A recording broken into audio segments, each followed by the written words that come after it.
warahmatullahi wabarakatuh. Perkenalkan, kami dari kelompok 6 ingin mempresentasikan hasil diskusi kami mengenai radiasi biofisika.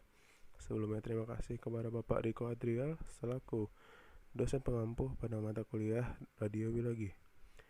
Kami terdiri dari Ketua Rama Elvira dan beranggotakan Novalia Tohiri, Puspa Tirta Carade, Leoni Cantika, dan Muhammad Rizky Widi Saputra. Kita langsung aja kepada bab pertama, yakni pendahuluan.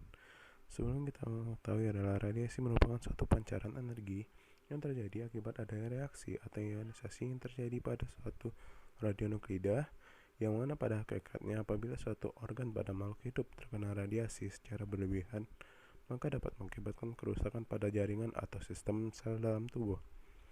Akan tetapi, radiasi pengion atau radiasi yang ada di muka bumi ini dapat digunakan untuk membantu dan menyelamatkan kehidupan kita, tergantung dengan ukuran dan kegunaannya, dan juga tergantung dengan jenis serta besarannya. Kita masuk kepada bahasan yang kedua, yaitu radiasi dan ukurannya, yang disampaikan oleh Novalia Tohiri. Bahasan yang pertama yaitu tentang jenis radiasi, bahasan yang kedua tentang interaksi radiasi dan materi, bahasan yang ketiga tentang dosis dan tingkat dosis, serta bahasan yang terakhir tentang dosimeter. Yang pertama, jenis radiasi. Radiasi ionisasi terjadi jika energi kuantum cukup tinggi, yaitu energi besar sama dari 10 elektron volt, untuk melepaskan atom dari struktur molekular atom. Pada tabel 6.1 ini kita dapat melihat jenis radiasi, yaitu radiasi ionisasi langsung dan tak langsung. Pada radiasi ionisasi langsung ini terjadi pada partikel bermuatan seperti alfa, beta min, beta plus, proton, dan deuterium, sedangkan ionisasi tidak langsung terjadi pada sinar X, sinar gamma yang merupakan gelombang elektromagnetik, dan neutron. Interaksi radiasi dengan materi. Radiasi berinteraksi dengan materi melalui dua proses, yaitu radiasi ionisasi langsung dan radiasi ionisasi tak langsung. Radiasi ionisasi langsung merupakan partikel bermuatan listrik yang secara langsung menyebabkan ionisasi pada atom atau molekul. Radiasi ionisasi langsung ini memiliki disipasi energi untuk partikel bermuatan yang dijelaskan dalam formula BT, yaitu min dE per dx sama dengan 4 pi Na per Me dikali E pangkat 4 Z pangkat 4 per V kuadrat dikali Q dikali Z per A dikali dengan B, dimana jika kita mempertahankan sifat dari partikel, maka min dE per dx akan sebanding dengan Q dikali Z per A. Ini merupakan rumusan untuk mencari B dan beta, dan ini merupakan keterangan dari rumus. Radiasi ionisasi tak langsung. Yang pertama yaitu sinar X dan sinar gamma. Efek fotolistrik. Seperti yang kita ketahui, sinar X dapat dihasilkan melalui efek fotolistrik, yaitu foton yang memberikan seluruh energinya untuk elektron terikat dalam materi penyerap. Dengan rumusan EE sama dengan HV dikurang dengan BE. EE merupakan energi kinetik dari elektron yang dilepaskan, BE merupakan energi ikat dari elektron yang dilepaskan, dan HNU merupakan energi dari sinar gamma primer. Yang kedua yaitu efek Compton. Efek Compton merupakan tabrakan antara sinar gamma dan elektron menghasilkan foton dan elektron, di mana energi kinetiknya yaitu energi EE ditambah HNU absen sama dengan HNU dikurang dengan BE. Selanjutnya, produksi pasangan. Produksi pasangan merupakan foton yang menembak atom membentuk pasangan positron dan elektron, yaitu dengan rumusan HNU dikurang 1,02 mega elektron volt sama dengan EE plus tambah EE min. Ini merupakan gambar daerah dominasi efek fotolistrik, efek Compton, dan produksi berpasangan. Dapat kita lihat hubungan antara energi dalam mega elektron volt dengan nomor atom materi penyerap. Di sini merupakan daerah efek fotolistrik yang dapat terjadi pada nomor atom 0 sampai dengan 100, begitu juga dengan efek Compton, dan ini merupakan daerah dari produksi berpasangan. Selanjutnya, energi absorpsi radiasi ionisasi tak langsung. Energi absorpsi gelombang elektromagnetik pada bahan dapat dirumuskan dengan Ix sama dengan I0 eksponensial pangkat min mu dikali dengan X, di mana Ix merupakan intensitas setelah melewati bahan, I0 merupakan intensitas semula, X merupakan tebal bahan, dan mu merupakan koefisien absorpsi. Radiasi ionisasi tak langsung yang kedua yaitu neutron. Neutron juga mengeluarkan energi kinetik dalam proses biologi materi melalui 3 proses. Yang pertama, hamburan elastis. Hamburan elastis merupakan tabrakan antara neutron dan inti atom. Yang kedua yaitu hamburan inelastis, di mana sebagian energi yang dipindahkan selama tabrakan digunakan untuk pemutusan inti. Yang ketiga yaitu penangkapan neutron, yaitu sebuah neutron yang diserat ke dalam inti atom. Yang ketiga yaitu dosis dan tingkat dosis. Rasio antara dosis radiasi standar 200 kV sinar X dan dosis radiasi lainnya menyebabkan efek biologis yang disebut efektivitas biologi relatif atau RBE dengan rumusan dosis radiasi standar per dosis radiasi lainnya dalam satuan Gray. Yang terakhir yaitu dosimeter. Dosimeter merupakan alat yang digunakan untuk mengukur jumlah energi yang disimpan oleh radiasi pengion. Jenis-jenis dosimeter yaitu yang pertama, ionization chamber atau bilik pengion. Ionization chamber merupakan detektor radiasi yang menggunakan gas yang paling sederhana untuk mengukur radiasi pengion melalui interaksinya dengan gas dalam bilik. Yang kedua yaitu dosimeter film. Dosimeter film ini mengukur radiasi melalui pengubahan suatu emulsi fotografi dengan mengionisasi radiasi. Yang ketiga yaitu thermoluminescence dosimetry. Teknik ini menggunakan kemampuan beberapa kristal untuk menyimpan radiasi, mengubah elektron menjadi cetak kristal selama jangka waktu yang lama. Selanjutnya yaitu dosimeter yang keempat, dosimeter Fick. Dosimeter Fick ini mengoksidasi ion Fe2+ menjadi ion Fe3+. Oksidasi ini akan menyebabkan terjadinya perubahan rapat optik pada larutan dosimeter sehingga dapat dimanfaatkan untuk pengukuran dosis radiasi. Teknik dosimeter lainnya. Teknik dosimeter juga didasarkan pada formasi turbinasi kaca atau polimer organik, perubahan warna kristal, perubahan saluran semikonduktor, atau bahkan tingkat kematian bakteri akibat radiasi yang bersifat ionisasi. Sekian, terima kasih. Akan dilanjutkan pada bahasan yang ketiga. Baik, masuk ke bagian yang ketiga tentang deskripsi dan interpretasi aksi radiasi, disampaikan oleh Rahma Elvira.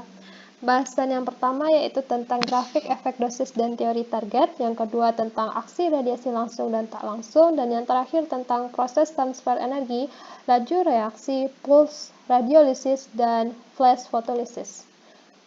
Bahasan yang pertama, grafik efek dosis dan teori target biasanya digunakan untuk mendeskripsikan efek radiasi terhadap makhluk hidup. Bentuk dari grafiknya yaitu tingkat kelangsungan hidup diplot versus dengan dosis. Grafik efek dosis terbagi menjadi 4 macam, yang nantinya akan dibahas satu persatu. Jenis yang pertama yaitu kurva eksponensial single hit. Pengamatan kurva ini sering dilakukan pada virus atau enzim. Tingkat kerusakannya berdasarkan hukum eksponensial sebagai berikut. Nah, mungkin teman-teman bertanya, dari judulnya kurva eksponensial, tapi kenapa bentuknya seperti linear? Jadi single hit di sini maksudnya hanya satu radiasi yang dibutuhkan untuk meninaktivasikan atau membunuh sebuah sel. Nah, jadi didapatlah bentuk kurva seperti ini. Jenis yang kedua yaitu kurva multiple hit. Pengamatan kurva ini sering dilakukan pada bakteria atau organisme lebih tinggi. Kurva efek dosis seperti menunjukkan pundak. Nah, pundak di sini ini. Jadi, multiple hit artinya lebih satu target telah dipukul atau satu target menerima beberapa kali pukulan. Jadi, terbentuklah seperti pundak ini. Selain itu, juga mengindikasikan tentang banyaknya jumlah hit yang dibutuhkan atau jumlah target sensitif. Nah, di sini maksudnya pada dosis yang sekitar ini, tingkat kelangsungan hidup masih 100%. Artinya, kita membutuhkan dosis yang lebih tinggi agar kurva ini mulai turun atau mulai menginaktivasikan targetnya. Jenis yang ketiga yaitu kurva bipasik. Pengamatan kurva ini sering dilakukan pada individu yang memiliki sensitivitas radiasi yang berbeda. Nah, bisa teman-teman lihat pada kurva yang pertama ini memiliki sensitivitas terhadap dosis yang lebih rendah, sedangkan kurva yang kedua memiliki sensitivitas terhadap dosis radiasi yang lebih tinggi. Nah, keduanya digabungkan dapatlah kurva yang bifasik seperti ini.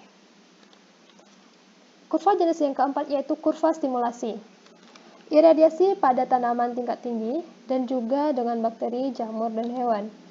Efek positif kadang-kadang diamati pada dosis yang rendah. Nah, efek positif di sini diamati pada dosis yang rendah. Kira-kira di sini teman-teman bisa lihat pada dosis 0, kelangsungan hidupnya 100%, tapi dosis rendah dia kelangsungan hidupnya bahkan melebihi 100%. Ini disebabkan karena efek positif yaitu sejumlah kecil target mampu memperbaiki kerusakan, bahkan perbaikan tersebut lebih besar dari kerusakan primernya.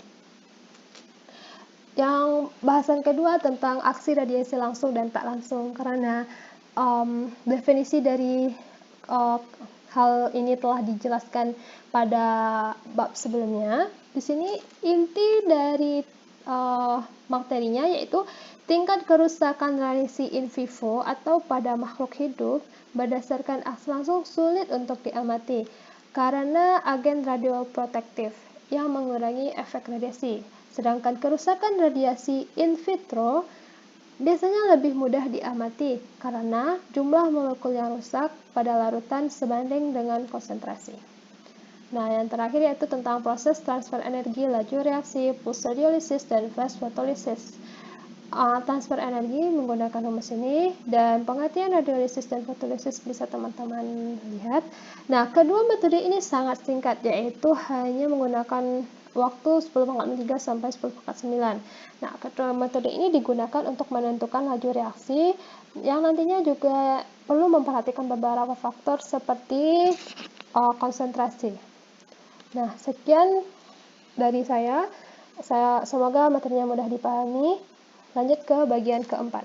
Terima kasih.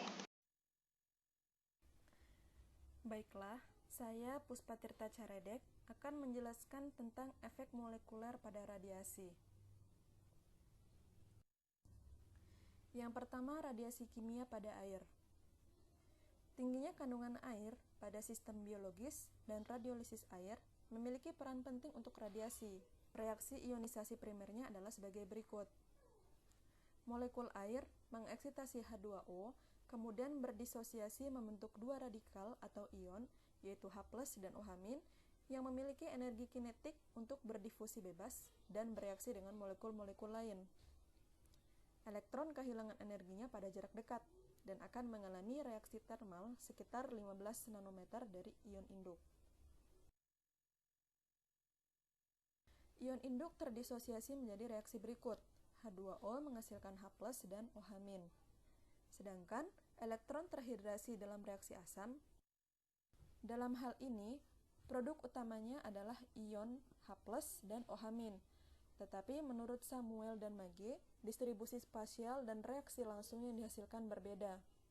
Ketiga reaksi ini menghasilkan efek molekuler dan berhenti sekitar 10⁻⁷ detik, sehingga dalam air murni, reaksinya terdiri dari H+, OH-, elektron, H2, dan H2O2.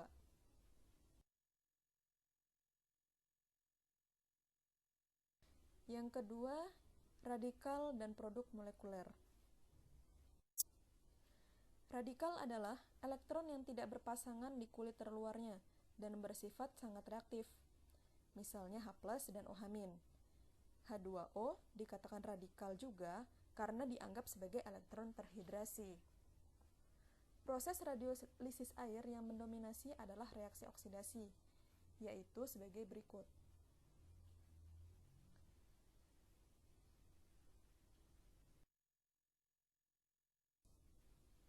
Yang ketiga, modifikasi efek radiasi. Modifikasi efek radiasi terbagi menjadi dua, yaitu efek oksigen dan reaksi balik, dan proses perbaikan dan penginderaan. Yang pertama, efek oksigen dan reaksi balik.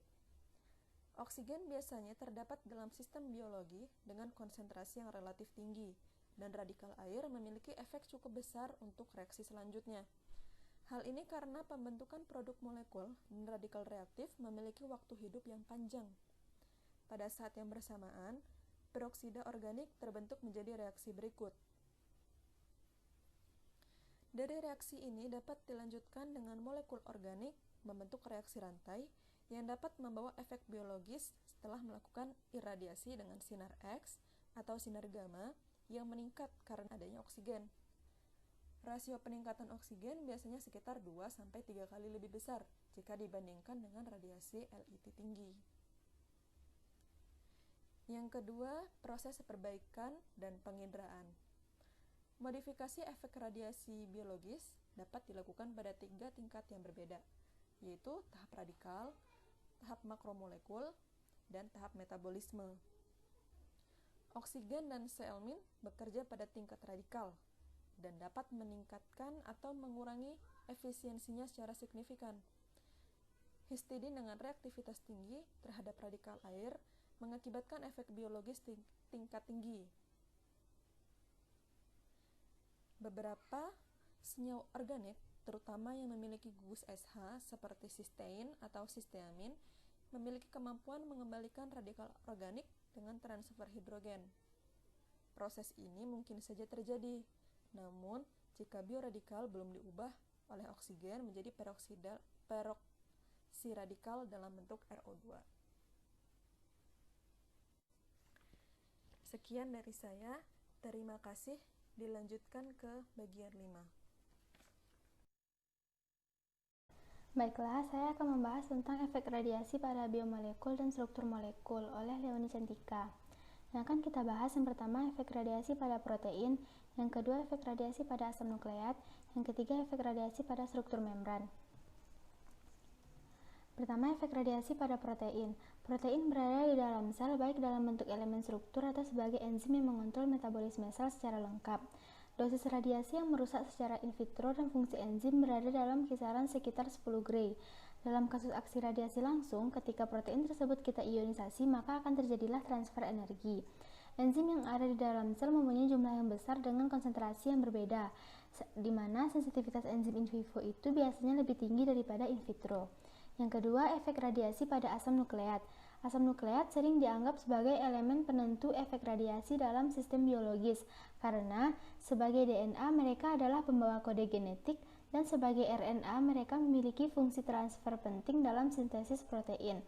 Kemudian, putusnya untaian DNA tunggal dalam banyak kasus itu disebabkan oleh kerusakan ikatan fosfat ester, di mana mereka dapat kita deteksi dengan menggunakan metode kimia fisik, yaitu pengukuran viskositas, sedimentasi, hamburan cahaya, atau aliran birefringence. Selanjutnya, sensitivitas radiasi DNA akan meningkat pesat dalam larutan air, karena di sini radikal dapat menghasilkan efek tidak langsung. Yang ketiga, efek radiasi pada struktur membran. Membran mengontrol transportasi material di dalam dan di antara sel, dan sebagai elemen struktur, mereka memiliki peranan utama dalam proses bioenergetik. Kemudian, efek radiasi pada sistem membran dapat dideteksi melalui berbagai dosis radiasi, seperti sintesis protein yang terletak di retikulum endoplasma dan fotosintesis yang terjadi pada membran kloroplas, di mana dia sangat tidak sensitif terhadap radiasi. Kemudian, lisosom merupakan kantong membran kecil yang mengandung enzim katabolik yang dapat menyebabkan kerusakan metabolik yang berat karena pelepasan enzim yang tidak terkendali akibat radiasi. Selanjutnya, saya akan menjelaskan tentang efek radiasi pada sel dan organisme. Nah, akan kita bahas yang pertama efek radiasi pada sel, yang kedua efek radiasi genetik, yang ketiga stimulasi radiasi.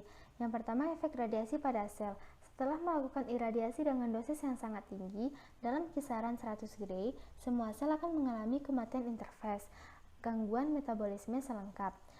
Kemudian dalam memproduksi kerusakan sel diamati setelah dosis iradiasinya itu jauh lebih rendah. Bergani dan Tribando menyadari pada tahun 1906 iradiasi X memiliki efek terkuat pada sel yang memiliki aktivitas reproduksi tertinggi, fase mitosis terpanjang, diferensiasi morfologi, dan fungsional terendah. Kemudian kematian reproduktif ini didefinisikan sebagai hilangnya reproduktivitas yang tidak terbatas.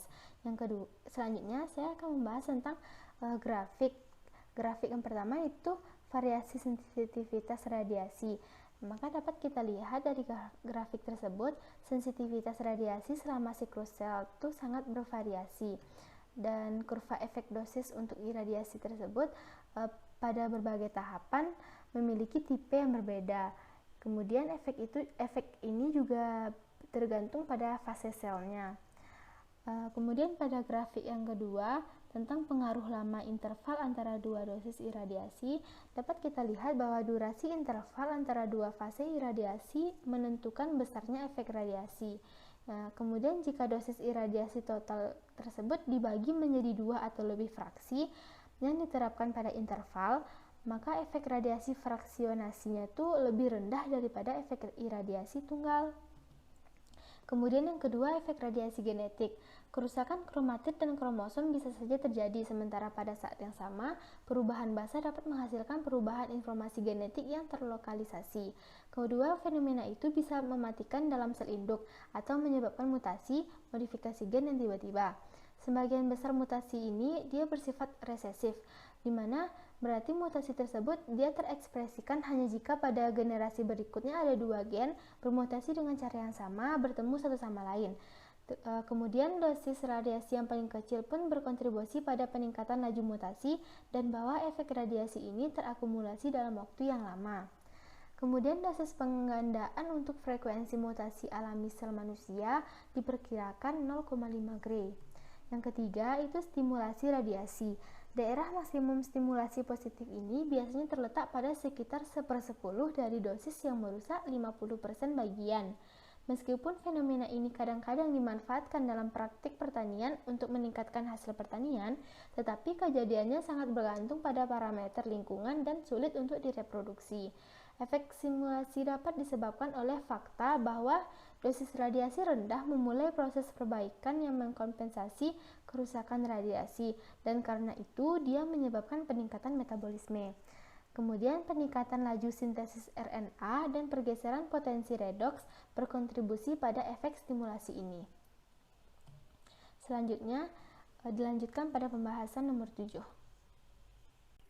Baiklah, selanjutnya kita akan pelajari soal bahaya dan proteksi radiasi. Sebelumnya kita harus mengetahui bagaimana beban dari radiasi tersebut. Radiasi itu terbagi atas dua, seperti dijelaskan di slide, yang mana ada radiasi alam dan radiasi buatan, di mana radiasi alam merupakan peluruhan dari sebuah radionuklida secara alami yang terjadi di alam, di mana radionuklida tersebut melurus secara terus-menerus, seperti radiasi kosmik, radiasi terestrial, dan radiasi internal. Contoh radiasi yang ada di alam yakni adalah radiasi yang dipancarkan oleh uranium, di mana uranium tersebut kemudian meluruh menjadi radium, dan setelah meluruh menjadi radium maka radium meluruh menjadi radon, di mana radon masuk ke dalam rumah kita masing-masing, dan terhirup oleh manusia, sehingga ketika terhirup maka di dalam paru-paru radon itu akan memancarkan partikel alfa dan masuk ke dalam DNA kita, maka terjadilah mutasi gen. Di sinilah bahaya radiasi alam tersebut. Dan diketahui oleh ICRU telah menetapkan bahwasanya ada standar atau ada ketentuan untuk menetapkan bagaimana radiasi yang boleh diterima tersebut. Seperti dari kosmik itu adalah sejumlah 280/7, dari terestrial radiation atau radiasi tanah dan air adalah 500 milisievert per tahun, dan dari internal radiation adalah 216/1003 per tahun. Dimana selanjutnya adalah radiasi buatan. Radiasi buatan ini adalah penggunaan radionuklida oleh manusia yang berguna untuk akhirnya digunakan untuk kebaikan, seperti misalnya adanya pesawat sinar X yang untuk digunakan sebagai radiografer atau kita kenal dengan ronsen. Radiasi buatan biasanya menggunakan azas dari proteksi radiasi seperti justifikasi, limitasi, dan optimasi. Yang akan saya bahas selanjutnya yakni tentang proteksi radiasi, di mana proteksi radiasi itu bagaimana cara kita untuk berlindung dari masalah-masalah radiasi tersebut. Prinsipnya ada 3, yakni justifikasi. Justifikasi adalah azas manfaat, di mana kita harus menggunakan radiasi sesuai dengan manfaat dan semaksimal mungkin. Kemudian limitasi. Limitasi ini adalah bagaimana kita menentukan radiasi tidak melampaui nilai batas dosis yang ditetapkan oleh ICRU maupun Bapeten. Dan selanjutnya adalah optimasi, yakni pengoptimalan, di mana sesuai prinsipnya as low as reasonable achievable atau ALARA. Kita mempertimbangkan faktor ekonomi, sosial, dan pemanfaatannya untuk menggunakan radiasi tersebut. Selanjutnya prinsip proteksi radiasi, yakni dengan melihat waktu di mana kita tidak boleh terlalu lama, dan jarak kita tidak boleh terlalu dekat, dan shielding. Ketika sudah mengartikan waktu dan jarak, kita harus tetap ada shielding agar tetap lebih merasa terlindungi seperti yang saya paparkan pada gambar di atas. Baiklah, sekian presentasi dari kelompok 6.